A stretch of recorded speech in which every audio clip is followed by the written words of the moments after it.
Salut à tous, j'espère que vous allez tous très bien. On se retrouve en cette fin de semaine pour une nouvelle vidéo YouTube. J'espère que vous avez passé une bonne semaine de trading. Et là, en fait, ensemble, on va analyser le Nasdaq Futur et je vais vous montrer qu'on avait un setup de short sur le Nasdaq qui était absolument incroyable. Donc ce setup, bien sûr, je l'avais partagé dans le groupe Discord. Donc n'hésitez pas à nous rejoindre. Le lien sera en description de cette vidéo. Et vous allez le voir ici, on avait beaucoup de confluence qui nous indiquait que potentiellement, on avait un short à placer sur le Nasdaq. On va voir directement en graphique. Alors ici, vous le voyez, on a le Nasdaq du coup que j'ai filtré entre guillemets en daily. Donc là, on est sur un time frame daily et on va commencer du coup à analyser le Nasdaq en daily. Donc ce qui était intéressant, une zone que j'avais vraiment identifiée depuis très longtemps et qui potentiellement pouvait jouer un rôle clé, en fait, c'est ici ce qu'on appelle notre supply zone. Donc potentiellement, supply zone, c'est une zone de résistance qui va être pertinente pour les vendeurs. Donc là, je vais vous le noter ici comme toujours. Chez moi, c'est en rouge. Je vais vous le noter ici. Donc là, on a notre supply zone daily. Et donc potentiellement, sur un time frame daily, ça peut être une résistance et ça va bloquer la progression du marché. Donc vous le voyez ici, on a bien on va dire une consolidation des niveaux de prix sur cette zone de supply zone daily. Ensuite, ce qu'on va faire, on va commencer à diminuer en H4. Donc, on passe d'un time frame daily à un time frame H4. Alors, ici, vous le voyez, on va commencer à affiner nos analyses. Vous le voyez, ce qui est intéressant ici, c'est qu'en fait, on n'a pas le marché qui progresse avec un très fort momentum. On n'a pas une très forte expansion du marché. Vous le voyez, à ce niveau-là, ça se matérialise par le fait que le marché va latéraliser sur cette zone. Donc, vous le voyez, ici, on progresse. Et ensuite, ici, on va latéraliser dans cette zone. Donc, en fait, ça nous donne quoi comme indication? Ça nous dit que potentiellement, c'est une zone qui est pertinente pour les vendeurs et les vendeurs veulent défendre ces niveaux de prix. Donc, ce qui est intéressant ici, vous le voyez, notre supply zone qui était daily, lorsqu'on l'affine en H4, on voit bien ici qu'on a vraiment une résistance clé pour le marché et qu'entre guillemets, les 20 700, 20 800 sont vraiment une résistance pour les vendeurs. Donc là, vous le voyez, ce qui est intéressant, c'est qu'on avait effectué un précédent high. Ici, vous le voyez, high, on peut dire avec de la liquidité au-dessus. Et ce qui est intéressant, vous le voyez, c'est qu'ensuite, le marché a consolidé dans cette phase de range. On est venu récupérer la liquidité en dessous à ce niveau-là. Ici, on est venu prendre ce lot protégé ici. Vous le voyez ici avec ce très fort momentum baissier. Et tout de suite après, avec un V-shape, on a réintégré la phase de range pour aller chercher cette fois le high à ce niveau-là de la liquidité. Donc, ce qui est intéressant ici, en H4 également, vous allez le voir pour plus tard, c'est que là, on a du coup notre potentiel demand zone H4. Et là, en fait, on commence à définir les pools de liquidité sur le marché et on définit vraiment les zones pertinentes d'intervention. Donc là, cette fois, on a notre demand zone H4. Donc là, vous le voyez, demand zone H4. Et là, en fait, notre supply est toujours ici daily. Donc maintenant, lorsqu'on va zoomer sur le marché, regardez bien, je vous l'ai dit, on a pris la liquidité à ce niveau-là. Ensuite, on vient chercher la liquidité au-dessus. Et en fait, ce qui est intéressant, c'est que potentiellement, le marché, après avoir pris la liquidité à ce niveau-là, aurait pu chuter et pour avoir un momentum baissier et en fait aller venir récupérer du coup le bas de ce range. Donc là, en fait, ça aurait pu être un premier scénario. Et en fait, ce qui s'est passé, c'est qu'on a fait une dernière impulsion à ce niveau-là sur la journée de mercredi, principalement à l'ouverture des marchés US à 15h30. On est venu vraiment field la supply zone daily à 100%. On est venu récupérer vraiment ici tous les ordres avec un très gros spike du prix à ce niveau-là, notamment à l'ouverture US. On est venu du coup récupérer la liquidité au-dessus de ce niveau. Et ce qui est intéressant ici, regardez, c'est qu'en fait, on a eu un petit peu un faux breakout de notre phase de range. Ici, on peut matérialiser notre range à ce niveau-là. Vous le voyez ici, je vais vous le mettre en blanc. Donc là, notre phase de range de consolidation. Vous le voyez, on break à la hausse. Par contre, on se fait entre guillemets taper sur les 780. Donc là, les vendeurs agressifs entrent en position. Et là, on essaye, vous le voyez ici, avec cette bougie, on essaye de faire un pullback du coup sur notre zone de consolidation pour essayer de s'appuyer dessus. Le haut de ce range devient un support pour essayer de pousser le prix à la hausse. Souvent, lorsqu'on va avoir une sortie de range à la hausse, on va avoir un range comme ça, on sort, pullback, les acheteurs se montrent présents et on continue la tendance haussière. Ça, c'est un type de scénario. Malheureusement, entre guillemets, pour les acheteurs, ça ne s'est pas matérialisé et en fait, on a réintégré le range. Et donc, potentiellement, on aurait pu shorter du coup à la réintégration du range pour aller chercher le bas du range ou au moins en dessous la liquidité suivante. Donc là, ce qui est intéressant, c'est que du coup, ici, on a de la liquidité à ce niveau-là. Donc, potentiellement, ça pouvait être une target sur notre short à ce niveau-là. Et maintenant, on va commencer à analyser en détaillant un time frame qui soit plus petit. Donc là, on va aller en M30 et on va commencer à voir avec quel niveau on pouvait entrer en position. Donc, vous le voyez ici, on a bien notre phase de consolidation de range, phase de consolidation de latéralisation qui se situe dans notre supply zone daily. Vous le voyez à ce niveau-là, on a bien le prix qui essaye de push pour aller venir récupérer les 20 800. Et ensuite, on aurait pu avoir un pullback qui s'est passé ici aux alentours des 20 700. Et là, si les acheteurs avaient, entre guillemets, eu une contrepartie beaucoup plus acheteuse que vendeuse, alors là, on aurait pu pousser le prix à la hausse. Et en fait, ce qui s'est passé, vous le voyez, c'est que les vendeurs se sont montrés présents à ce niveau-là en M30. Regardez ce qui est intéressant. Alors, en M30, on aurait pu définir du coup différents niveaux. Ce niveau-là, donc là, on aurait pu avoir le marché qui revienne à ce niveau dans notre supply zone M30 cette fois-ci. Donc là, ça pouvait être un scénario si on avait un retracement profond du marché. Donc là, vous le voyez, supply zone M30 et on avait également ici, à ce niveau-là, de la FVG, de la Fair Value Gap. Vous voyez ici. Et ce qui est intéressant, regardez encore une fois la pertinence de l'analyse, c'est que lorsqu'on va additionner ça avec notamment par exemple un Fibonacci, on est exactement sur un retracement dans notre sweet spot area et précisément à l'OTE, à l'Optimal Trade Entry. Donc, on avait potentiellement une entrée optimale de position aux 70,5 de Fibonacci aux alentours des 20 763. Et vous le voyez ici, on a une entrée qui est absolument chirurgicale à ce niveau-là.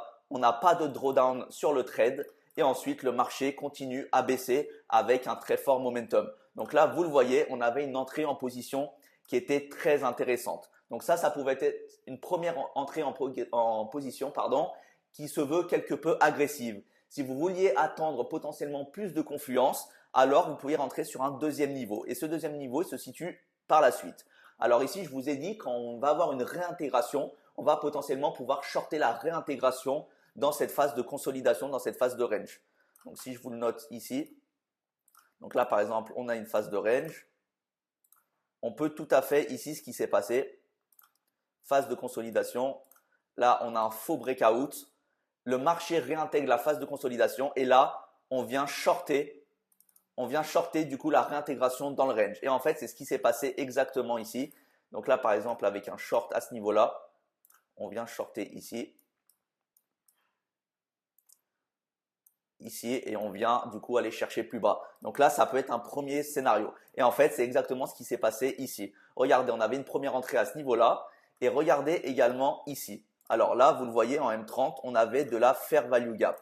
Toujours ici présente. Donc ça, très intéressante. C'est un déséquilibre dans le prix.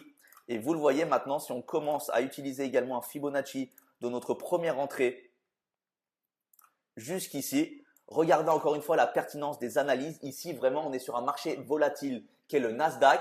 Et regardez encore une fois comment on peut avoir des analyses tellement précises qu'on peut rentrer au point près sur le Nasdaq.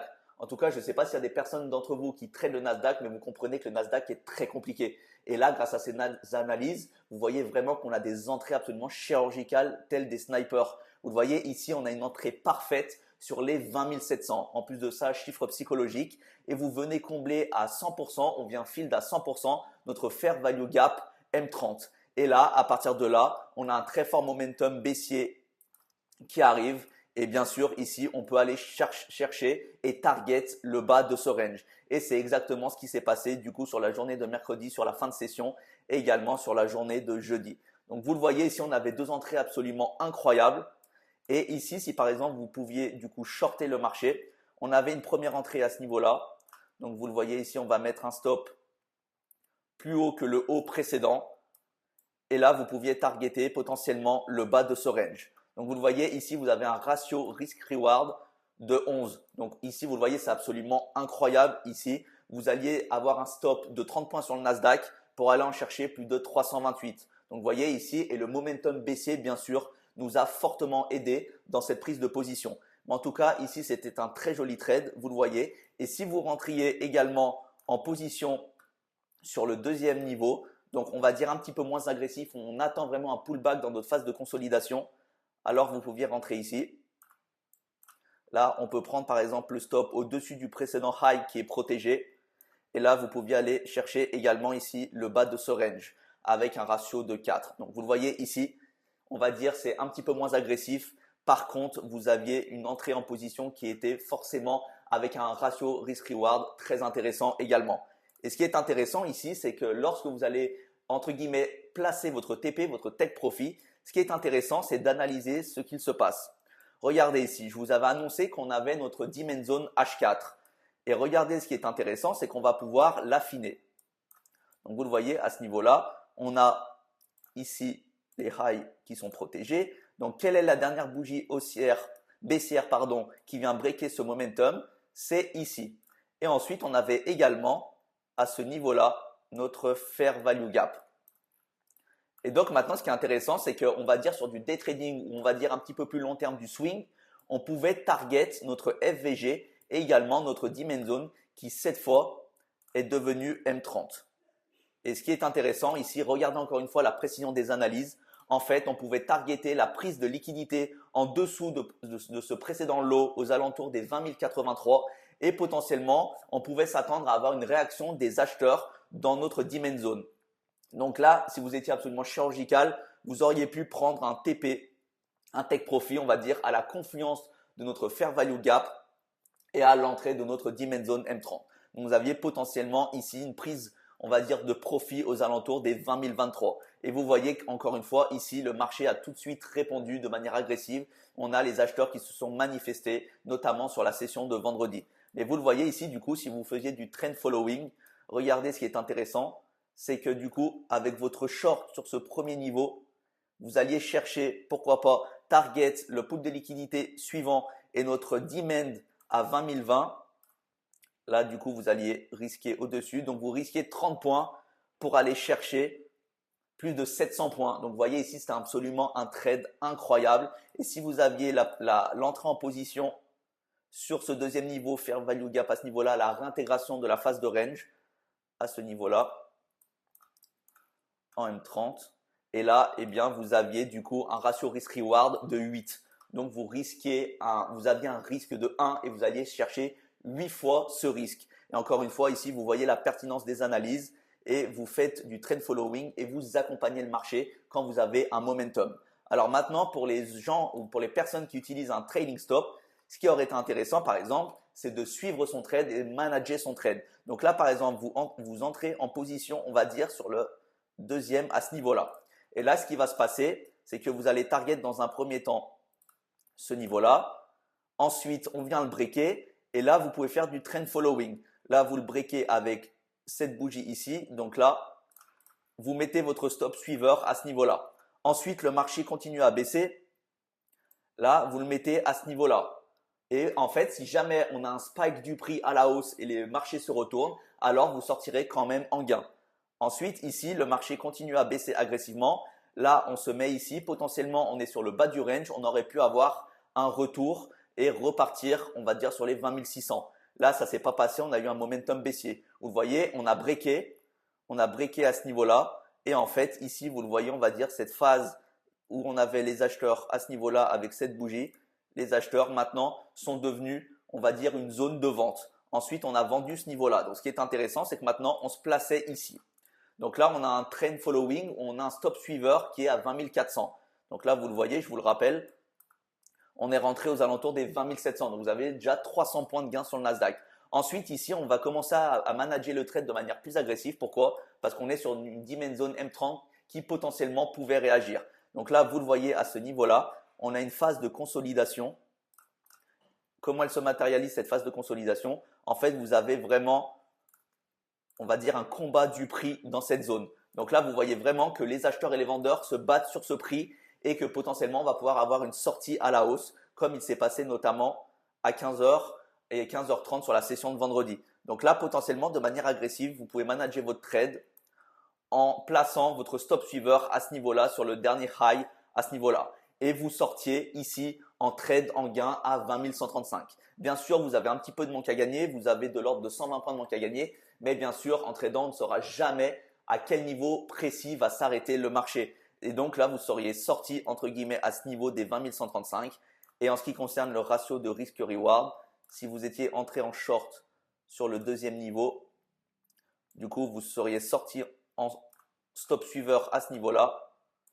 Et donc là, on mettait un stop suiveur au-dessus de ce précédent high. Et là, vous le voyez, on risquait 80 points pour aller en chercher 550. Et on avait un ratio risk-reward de plus de 6. Donc vraiment un ratio incroyable ici sur ce trade. Donc voilà, c'était vraiment ce que je voulais vous partager ici sur cette vidéo YouTube. On a vraiment eu un setup incroyable sur le Nasdaq Future, notamment en fin de semaine. Et ça s'est vraiment développé ici sur la journée de mercredi et de jeudi. Donc en tout cas, j'espère que cette analyse vous a vraiment plu et vous a vraiment donné des clés pour analyser les marchés, pas le Nasdaq seulement, mais les marchés en général. En tout cas, n'hésitez pas à me le dire en commentaire si ça vous a plu, si ça vous a aidé. N'hésitez pas, si vous avez des questions, j'y répondrai bien sûr avec plaisir. Merci encore à vous d'avoir suivi cette vidéo. Je vous souhaite un bon week-end et on se retrouvera bien sûr sur Trade Invest Academy pour une nouvelle vidéo.